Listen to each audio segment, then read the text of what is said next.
Hello बच्चों, good morning. देखिए, कल हम लोगों ने जो जहाँ से टॉपिक छोड़ा था उसके आगे कंटिन्यू करेंगे। तो हम लोगों ने कल जो है परमाणु के बारे में जाना था। पदार्थ का जो एक कण होता है, जो बहुत ही सूक्ष्म कण है, जिसको अविभाज्य माना था डाल्टन ने, लेकिन बाद में कई वैज्ञानिकों ने एक्सपेरिमेंट किए, प्रयोग किए, जिससे यह निष्कर्ष निकला कि इसे और भी विभाजित किया जा सकता है, या यह छोटे छोटे और भी कई कणों से मिलकर बना है, जिनका नाम था इलेक्ट्रॉन, प्रोटॉन और न्यूट्रॉन। तो आज हम वही चर्चा करेंगे। परमाणु के मूल स्थायी कण। मूल स्थायी कण कौन कौन है? Electron,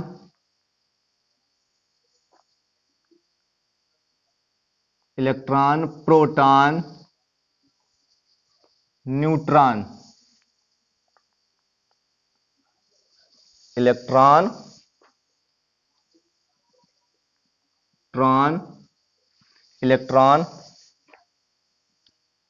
proton,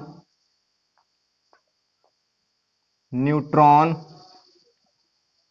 electron, proton, neutron. इसको ई लिखते हैं, ई माइनस से, इसको पी से, और इसको एन से। देखो, इसका पहला अक्षर ई है, इसका पहला अक्षर पी है, इसका पहला अक्षर एन है। ठीक है, इस पर ई माइनस लिखते हैं। क्यों? क्योंकि इलेक्ट्रॉन पे माइनस चार्ज होता है, प्रोटॉन पे प्लस चार्ज होता है, और न्यूट्रॉन जीरो, उदासीन होता है। ठीक है। खोजकर्ता,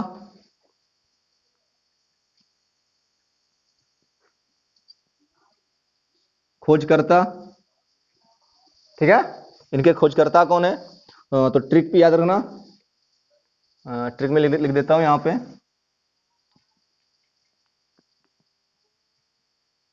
ठीक है ना, ईंट पर, वाली नहीं है जो तुम लोग सोच रहे हो, ये नहीं है। ईंट पर गिरकर नाच। ईंट पर गिरकर नाच। ठीक है ना, ध्यान सुनना, ईंट पर नाच वाला नहीं, ईंट पर गिरकर नाच। ईंट, ई से इलेक्ट्रॉन, टी से थॉमसन। इलेक्ट्रॉन के खोजकर्ता कौन है? थॉमसन है, जे थॉमसन। पूरा नाम लिखते हैं, जे थॉमसन।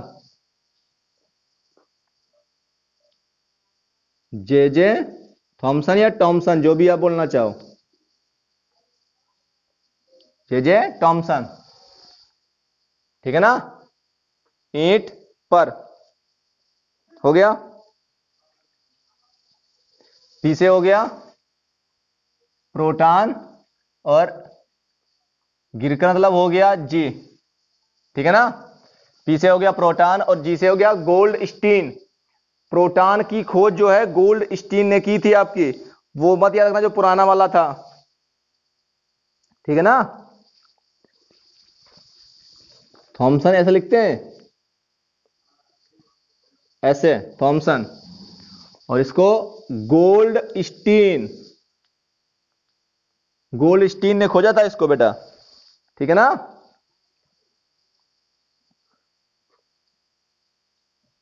गोल्ड स्टीन ने। फिर आता है न्यूट्रॉन। मतलब नाच, ना से न्यूट्रॉन और चा से चैडविक थे बेटा आपके, चैडविक।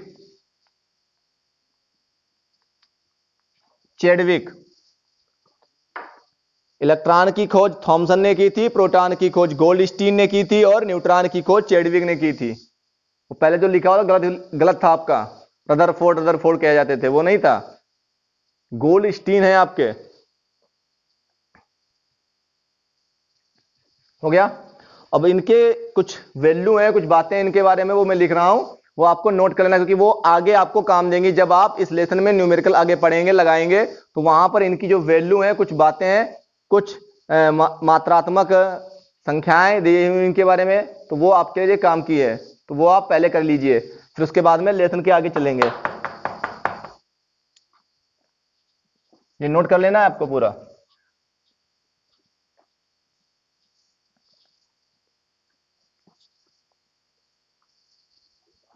देखिए पहला है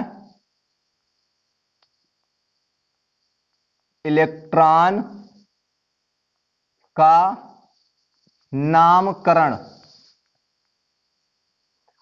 खोज किसने की थी? थॉमसन ने। नामकरण, खोजना और नामकरण करना, ठीक है ना, दो अलग बातें हैं, ठीक है ना, ठीक है ना। जब नामकरण, आपका नामकरण कौन करता है? मम्मी पापा नहीं करते हैं। जब एक घर में पंडित आता, पूजा पाठ होती है, उसमें फिर नामकरण होता है। तो नाम रखने वाला कोई अलग है आपका। किसी की नानी रखती है, किसी के मामा रखते हैं नाम। यहां पे नामकरण किसने किया है? किसी दूसरे ने। खोजा किसी और ने और नामकरण किया किसी और ने। तो इलेक्ट्रॉन का जो नाम है, इलेक्ट्रॉन, इलेक्ट्रॉन का जो नाम है इलेक्ट्रॉन, वो किसने रखा था? स्टोनी ने रखा था। स्टोनी ने रखा था।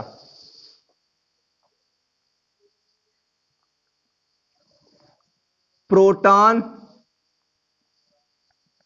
का नामकरण,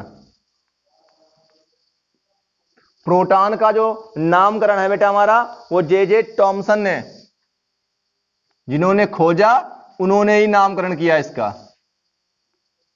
इनको किसी दूसरे पे विश्वास नहीं था, इसलिए इसलिए इन्होंने अपने लड़के का नाम खुद रख लिया, जे थॉमसन।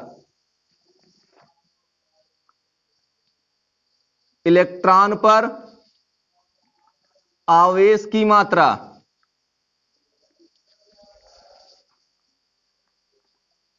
इलेक्ट्रॉन पर आवेश की मात्रा 1.6 गुणे 10⁻⁻19 कूलाम। ये वैल्यू याद होनी चाहिए आपको, हर बातें याद होनी चाहिए इसमें से लिखी हुई। इसके बाद में आगे इसकी जो खोज है वो मिलिकन ने की थी। इलेक्ट्रॉन की जो आवेश की जो मात्रा है वो मिलिकन ने खोजी थी।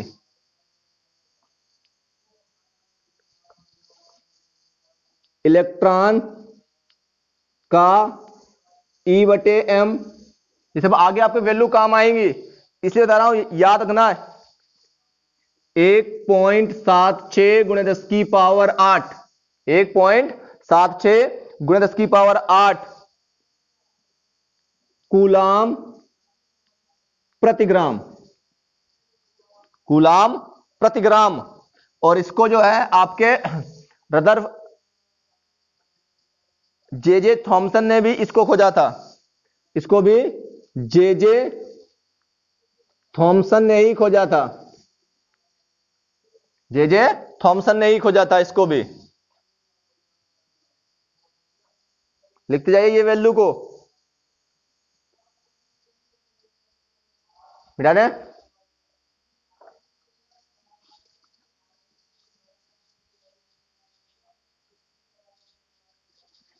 आगे है, आगे है हमारा इलेक्ट्रॉन का आणविक द्रव्यमान। इलेक्ट्रॉन का आणविक द्रव्यमान, इलेक्ट्रॉन का आणविक द्रव्यमान हमारा है 9.1 गुणे 10⁻⁻28 गुणे 6.02 गुणे 10⁻23। इतनी गुणा करा दीजिए आप। मतलब एक इलेक्ट्रॉन का द्रव्यमान और एक मोल इलेक्ट्रॉन का द्रव्यमान, एक इलेक्ट्रॉन का द्रव्यमान और ये एक मोल इलेक्ट्रॉन का द्रव्यमान, गुणा करा दीजिए। जितना आएगा वो आपका एक इलेक्ट्रॉन का आणविक द्रव्यमान होता है। और गुणा कराने पर यहां पे आता है आपका 5.48 गुणे, कितना बचेगा घटाने पर यहां पर 10⁻⁻4, 10⁻⁻4 ग्राम प्रति मोल। इसके बाद में अगली हेडिंग है आपकी परमाणु क्रमांक, एटॉमिक नंबर, एटॉमिक नंबर, परमाणु क्रमांक, एटॉमिक नंबर। हेडिंग डाल लीजिए एटॉमिक नंबर, परमाणु क्रमांक। हो गया। तो जो परमाणु क्रमांक है,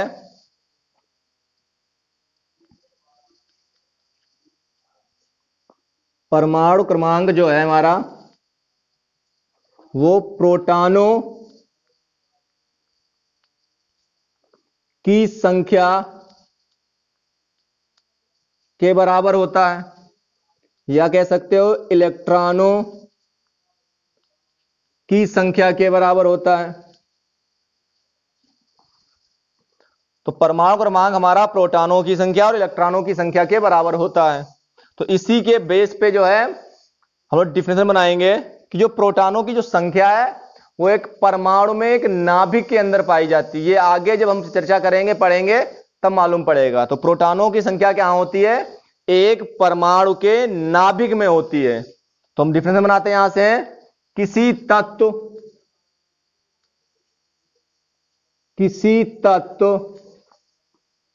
के परमाणु के नाभिक में उपस्थित, किसी तत्व के परमाणु के नाभिक में उपस्थित प्रोटॉनों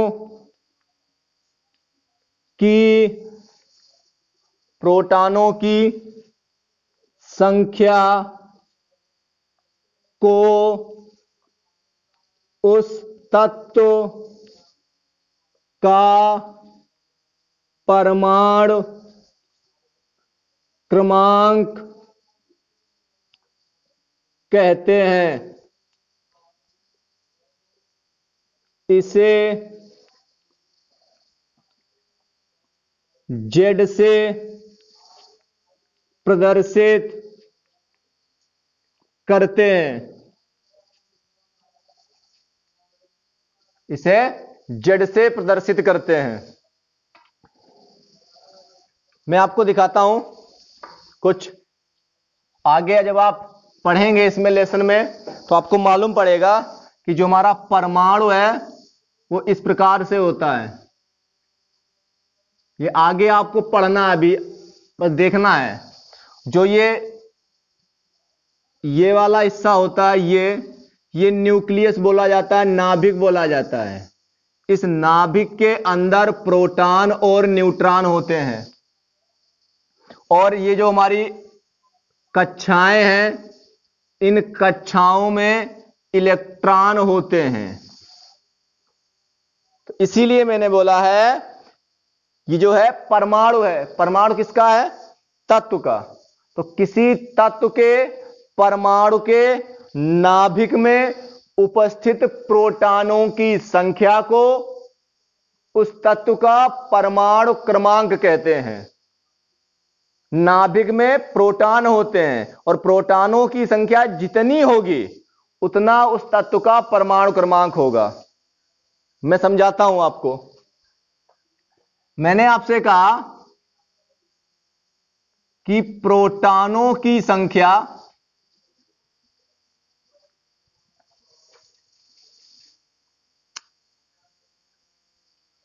8 है।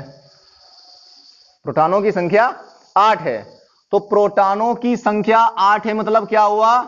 परमाणु क्रमांक Z बराबर भी 8 होगा।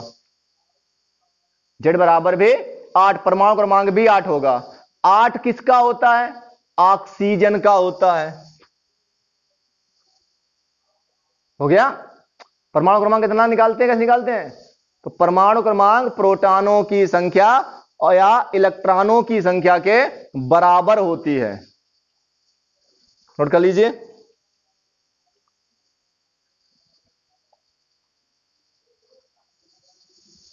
नोट हो गया? आगे कंटिन्यू, इसी के आगे कंटिन्यू करेंगे हम लोग। देखिए,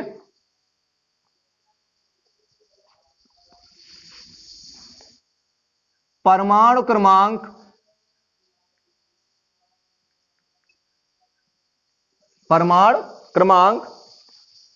आवर्त सारणी में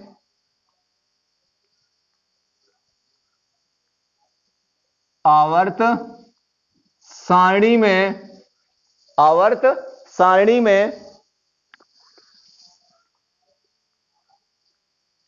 तत्वों के वर्गीकरण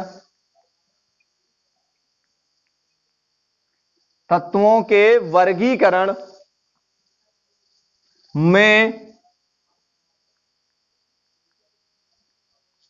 तत्वों की क्रमिक संख्या है। क्रमिक संख्या भी है।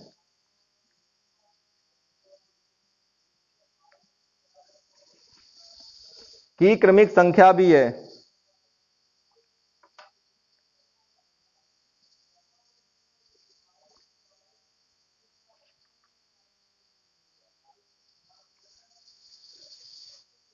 हो गया?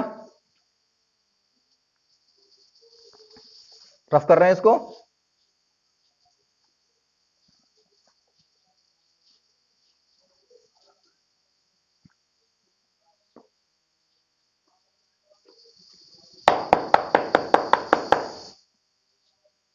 आगे देखिए, अगली हेडिंग है आपकी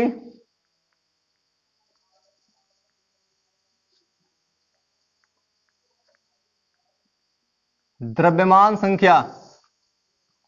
क्या है? द्रव्यमान संख्या।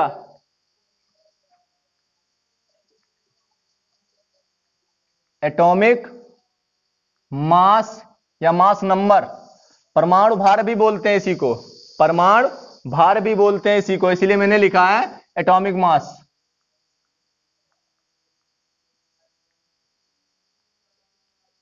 परमाणु भार, द्रव्यमान संख्या, इसको जो है ए से प्रदर्शित किया जाता है, ए से। चलिए मैं एक बार पहले पूरा लिख देता हूं। द्रव्यमान संख्या बराबर प्रोटॉनों की संख्या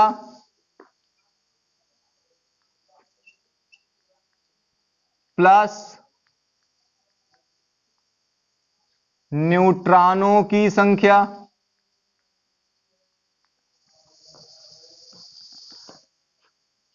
ए।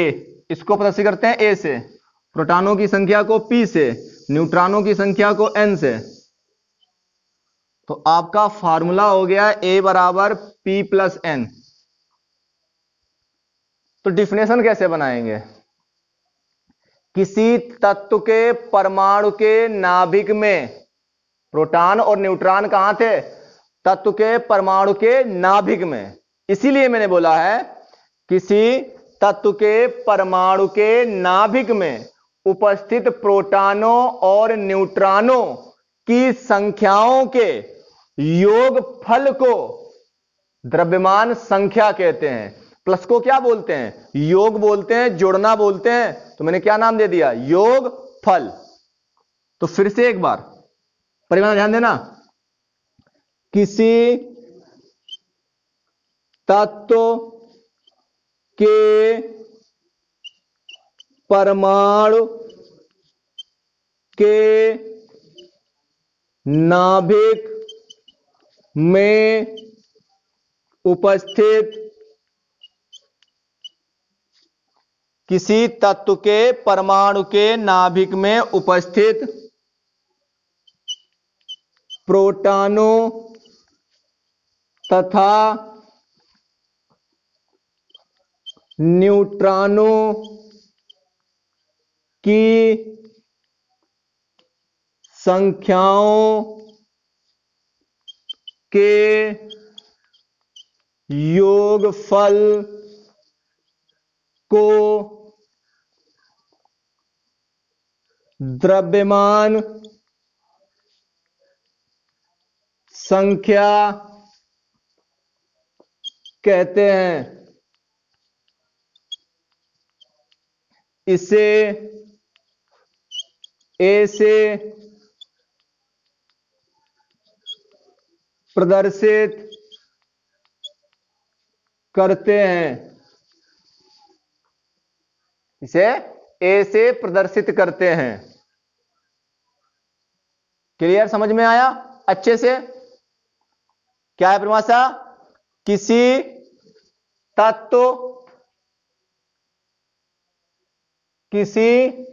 तत्व के परमाणु के नाभिक में उपस्थित प्रोटॉनों और न्यूट्रॉनों की संख्याओं के योगफल को द्रव्यमान संख्या कहते हैं। इसे कैपिटल ए से प्रदर्शित करते हैं। तो सूत्र हो गया A बराबर P+N। इस पे हम आगे जाके न्यूमेरिकल लगाएंगे। धन्यवाद।